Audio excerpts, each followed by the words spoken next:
오늘의 사연 시작하겠습니다. 안녕하세요. 저는 결혼 3년차 주부입니다. 점심 먹고 나니 심심하기도 하고 어디 마땅히 얘기할 만한 친구도 없어 이곳에 글을 남깁니다. 저는 얼마 전까지만 해도 하나의 걱정이 있었습니다. 바로 항상 저에게 필터링 없이 막말하시던 시어머니 때문인데요. 남편이 저랑 연애할 때는 전혀 안 그러시더니 남편이 결혼 후 교통사고가 난 뒤부터는 180도 바뀌시더라고요.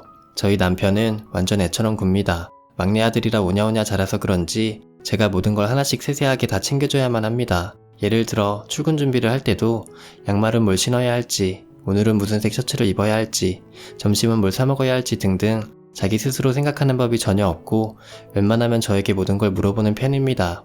덕분에 저는 초등학생 아들을 하나 키우는 기분이고요. 그런데 상황이 이러한데도 저희 시어머니는 항상 저를 못마땅해 하셨습니다. 너 진짜 결혼 한번 잘했다. 네가 우리 아들 같은 남자를 감히 어디서 만나겠니? 돈 잘 벌어다 줘. 아내가 하는 말 고분고분하게 다 들어줘. 넌 진짜 우리 아들한테 항상 고마운 마음을 가지고 살아야 돼. 알어?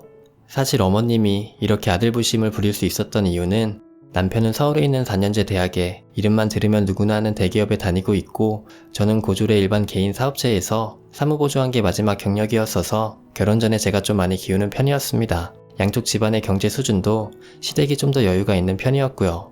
결혼할 때 집도 시어머니께서 남편 이름으로 청약해서 받은 신축 아파트로 시작했고 혼수와 예물은 남편 명의의 아파트에 10분의 1 정도로만 했습니다.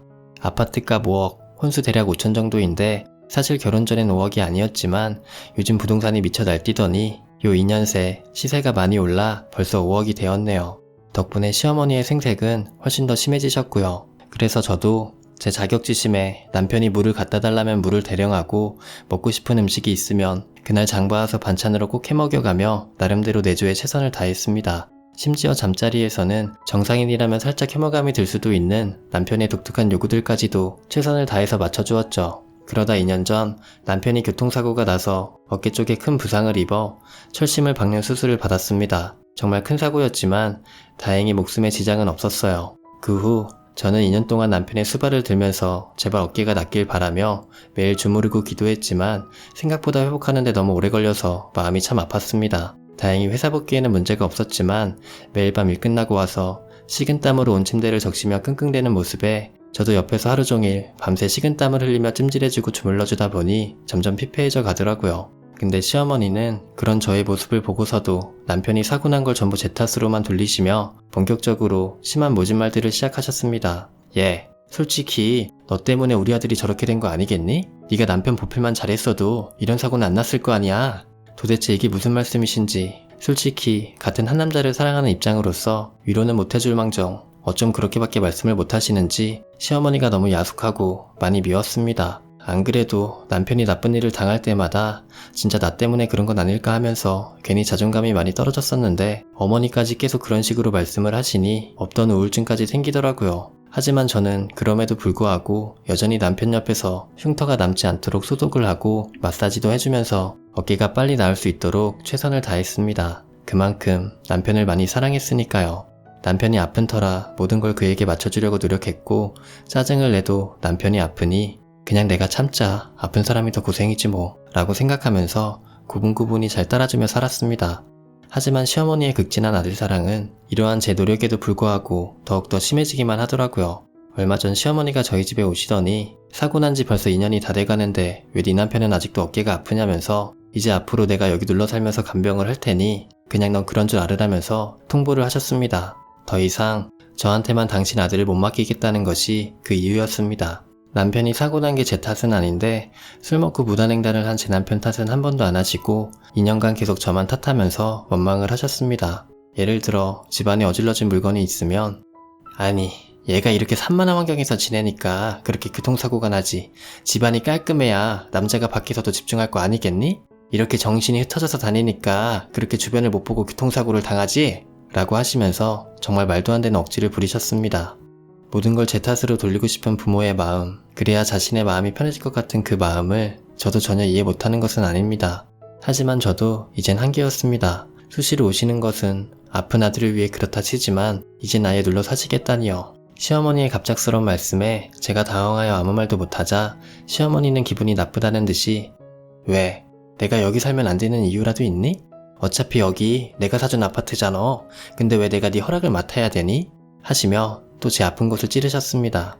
그러더니 바리바리 싸우신 전복을 가리키시며 난 거실에서 아들이랑 TV 좀 보고 있을 테니 일단 저거부터 좀 손질하거라 하시면서 짜증을 내시더라고요. 그래서 제가 손질할 전복은 놔두고 남은 전복을 냉장고에 넣으려고 냉장고 문을 열었는데 시어머니가 또 그걸 보시더니 아이고 너는 살림한다는 애가 어떻게 냉장고를 이렇게 지저분하게 관리하니? 하여튼 기본이 하나도 안 되어 있다니깐 기본이 하시며 또 잔소리를 시작하시더니 저를 한참이나 혼내시더라고요. 전 그때도 서러움에 눈물이 날 것 같았지만 일단 꾹 참고 부엌에 혼자 처박혀서 열심히 전복을 손질했습니다. 그리고 최대한 빠르게 해서 거의 20분 만에 남편한테 대령을 했는데 시어머니는 그것마저도 못마땅하셨는지 아니 얘가 글쎄 전복을 이렇게 손질하는 애가 어딨니? 내장은 왜 다 버렸어? 너 도대체 집에서 살림교육은 제대로 받고 온 거니? 하시며 대뜸 저희 부모님 이야기까지 하기 시작하셨습니다. 내가 너 상견례 때부터 알아봤어야 했다. 어쩜 너희 부모님은 염치도 없이 딸을 5억짜리 아파트에서 살게 해줬는데 꼴랑 혼수랑 예단을 5천만에서 보내실 수가 있다니? 나 정말 그때도 진짜 마음에 안 들었지만 네가 마음만은 여리고 착하다고 생각해서 받아줬다. 근데 이게 뭐니? 꼴랑 남편 내조도 하나 잘못해서 교통사고가 나게 하질 않나. 어깨관리도 잘못해서 벌써 2년이나 지났는데 아직도 아프단 소리가 나오길 하질 않나. 하긴 아직도 전복도 하나 제대로 못 다듬는데 안 봐도 비디오다. 너 매일 네 남편 찜질은 제대로 해주는 거니? 어떻게 너는 하나부터 열까지 제대로 하는 게 하나도 없니? 내가 진짜 너 때문에 속이 다 썩어 문드러진다. 에휴. 그런데 그때 저는 어머니의 독설에 멍해져서 아무 말도 못하고 그저 눈만 동그랗게 뜨고 있었는데 그런 저를 본 남편이 어머니께 처음으로 소리를 지르더라고요. 아 엄마 갑자기 또 왜 이래. 제발 그만 좀 해. 이 사람이 나 교통사고 나라고 저주한 것도 아니고 그동안 옆에서 나 지극정성 간병해준 거 엄마도 봤잖아. 제발 이 사람한테 뭐라고 좀 하지마. 제발 부탁이야. 응? 남편이 시어머님 앞에서 제 편을 들어주는 게 처음이라 당황스럽기도 하고 내심 고마운 마음도 들었지만 역시나 시어머니는 그래도 물러서지 않고 또 이어서 막말을 하시더라고요. 아니 왜 하필 얘랑 결혼하고 나서부터 너한테 안 좋은 일들만 생기냐고. 진즉에 애가 너 잘 보필했으면 그런 일도 안 생기고 어깨도 벌써 다 나았을 거 아냐. 하긴 시애미가 자기가 사준 집에서 같이 살면서 아들 좀 보살피겠다는데 그 얘기 하자마자 바로 표정이 굳어서 이렇게 신은티 팍팍 내는 애가 너를 제대로 간병이나 했겠니? 남편이 아픈 몸 이끌고 열심히 일해서 번 돈으로 혼자 집에서 호의호식하고 있으면 살림이라도 제대로 해야지. 어찌 아직도 제대로 하는 게 하나도 없니? 얘 너도 할 말 있으면 좀 해봐라. 내가 어디 틀린 말 했니? 결국 저도 더 이상 참지 못하고 처음으로 어머님께 또박또박 따졌어요. 어머니 제가 도대체 뭘 잘못했는데요? 오히려 저는 사고당한 어머님 아들을 구해준 은인 아니에요? 왜 자꾸 저한테 기가 세도 어쩐다 하시면서 막말을 하세요? 저요 어머니가 그동안 모진 말씀하셔서 이미 가슴에 시퍼렇게 피멍이 들어있어요. 저 남편 걱정할까봐 몰래 정신과 가서 우울증약 받아먹고 매일 밤 화장실에서 물 틀어놓고 혼자 얼마나 온지 아세요? 그동안 저도 제가 어머님 아들에 비하면 부족하고 기우는 거 알아서 많이 노력했잖아요. 왜 제 노력은 단 한 번도 들여봐 주시질 않으시고 매일같이 닥달만 하세요? 차라리 저희가 이혼해야 어머니 속이 시원하시겠어요? 그럼 그렇게 해드릴까요? 네? 아니 얘가? 너 지금 누구 앞에서 그렇게 눈을 동그랗게 뜨고 대들어? 너네 부모가 그렇게 가르치디? 내 이래서 못 배운 것들은 집에 들이는 게 아닌데. 에휴. 아 엄마 제발 좀 그만해. 당신도 이제 좀 진정하고. 몰라 나 이제 더 이상 못 해먹겠어. 나 너무 지쳤으니까 이제 둘이서 알아서 잘 먹고 잘 살아. 내일 당장 이혼서류에 도장 찍어 올 테니까 당신도 도장 찍을 준비해놓고. 알았어? 전 그렇게 마지막 말을 던지고 집을 박차고 나와서 친정으로 갔어요. 친정 부모님은 갑자기 말도 없이 웬일이냐며 깜짝 놀라시더라고요. 사실 그동안 부모님이 걱정하실까봐 힘든 내색 한 번도 안 하고 남편이랑 싸우거나 힘들어도 한 번도 친정으로 도망간 적이 없었기에 아마 더 놀라셨을 거예요. 참고로 우리 부모님은 저 결혼한다고 주셨던 5천만 원도 본인들이 살고 계시던 아파트 전세금 빼서 투룸 빌라 전세로 이사 가시고 그 피 같은 돈 해주시면서도 우리 딸 그동안 엄마 아빠 살림 보태주느라 시집갈 때까지 돈 하나도 못 모았는데 부모가 못나서 이것밖에 못 해줘서 정말 미안해. 에휴 김서방이랑 이렇게 차이나게 해가면 나중에 시댁에서도 말이 많을 텐데 엄마는 너무 걱정이다. 만약 시댁에서 너무 힘들게 하거나 서럽게 하면 언제든지 엄마한테 말해야 돼. 알겠지? 난 뭐니뭐니 해도 하나밖에 없는 우리 딸이 이 세상에서 제일 예쁘고 소중하단다 라고 하시면서 눈물을 흘리신 분들인데 결국 시어머니 때문에 친정으로 돌아와 부모님 가슴에 대못을 박으니 정말 가슴이 찢어지는 기분이었습니다. 저희 부모님도 그런 제 마음을 눈치채셨는지 자세히 물어보진 않으시길래 대충 간략하게만 설명을 드리고 저 더 이상 힘들어서 못 버티겠다고 이제 그만 이혼하려는데 그냥 이해해 주셔라 라고만 얘기했습니다. 저희 부모님은 그냥 말없이 절 안아주시면서 제 등을 쓰다듬어 주셨고요. 덕분에 나이 30 먹고 처음으로 어린애처럼 부모님 품에 안겨 꺽꺽거리며 울었습니다. 그리고 다음날 머리가 너무 아파 하루 종일 침대에 누워 있었는데 남편한테 장문의 문자가 오더라고요. 문자의 내용을 그대로 옮겨보자면 여보, 내가 미안해. 그동안 당신 많이 힘들었던 거 사실 나도 이미 다 알고 있었어. 화장실에서 몰래 우는 것도 우울증 약 먹는 것도 이미 다 알고 있었고 근데 내 그릇이 워낙 작아서인지 당신이 힘든 모습을 보니까 어떻게 위로를 해줘야 될지도 모르겠고 당장 내 몸이 아프다 보니 당신을 전혀 신경 쓰지 못한 것 같아. 이미 많이 늦어버렸을지도 모르지만 나 살려줘서 정말 고마워. 난 당신 아니었으면 아직도 병원 신세였을 거야. 내가 이렇게 아직까지 회사 생활 잘하고 사람답게 살 수 있는 건 전부 다 당신 덕분이야. 그동안 내가 방패막이가 되어주지 못해서 많이 원망스러웠지? 내가 정말 미안해. 사람 고쳐 쓰는 거 아니라지만 그래도 나한테 한 번만 더 기회를 줄래? 당신이 나 살려줬으니까 나도 당신한테 보답할 수 있는 기회를 줬으면 좋겠어. 내 어깨를 주물러주던 당신의 작은 손과 내 허리를 밟아주던 당신의 작은 발을 이젠 내가 주물러주고 싶어. 부탁할게. 응? 제발 나한테 한 번만 더 기회를 주라. 어머니 걱정은 하지 마.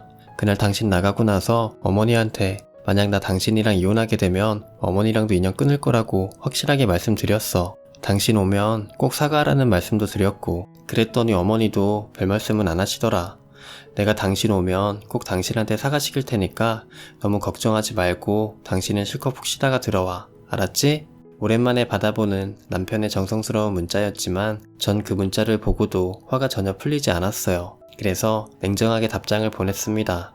당신이 귀한 집 아들인 것처럼 나도 귀한 집 딸이야. 집 형편이 차이가 난다고 해서 우리 집에선 귀한 딸이 당신네 집에선 하녀 취급 받으면서 살 이유는 없어. 나도 무시당하면서 살아온 세월이 아까워서 내가 좀만 더 노력하자.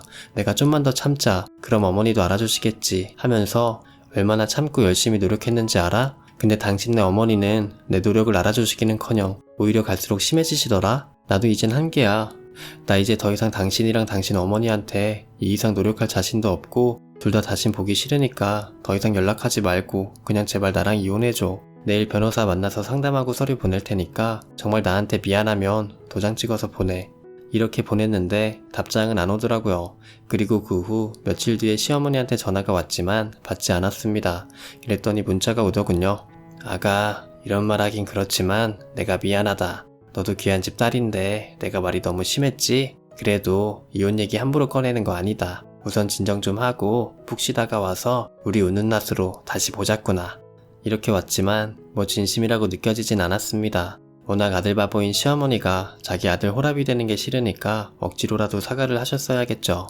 만약 시어머니한테 그런 진심이 있었다면 진작에 저한테 그렇게 대하진 않으셨을 테니까요. 그래서 결국 어머님한테도 답장 안 보내고 다시 누웠는데 바로 이어서 남편한테 또 카톡이 왔습니다. 여보, 아직도 기분 안 풀렸어? 밥은 먹었지? 속상해도 밥은 꼭 잘 챙겨 먹어. 그리고 카카오페이로 지금 200만원 보낼 테니까 장인 장모님 맛있는 것도 사드리고 같이 바람이라도 좀 쐬고 와. 그동안 나 간병하느라 어디 제대로 놀러가지도 못했는데 이번 기회에 좋은 데 가서 푹 쉬고 와. 알았지? 마스크도 꼭 잘 끼고 다니고. 이 문자를 보니 그때 저도 솔직히 마음이 살짝 풀리더라고요.